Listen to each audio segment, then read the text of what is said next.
నీవు ఎంత అందగత్తివైనా నువ్వు పాపివే. నువ్వు ఎంత డబ్బున్న ధనవంతుడు అయినా నువ్వు పాపివే.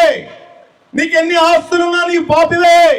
యేసు ప్రభు నీ జీవితంలో లేకపోతే నువ్వు పాపివే. ఆ పాపంలో నుంచి నీవు రక్షణ కావాలి అని కోరుకుంటే వాక్యం ఈ విధంగా సెలవిస్తుంది, రక్షణను కోరుకుని వారికి నేను రక్షణ కలుగజేసేదను అని యెహోవా సెలవిచ్చుతున్నాడు.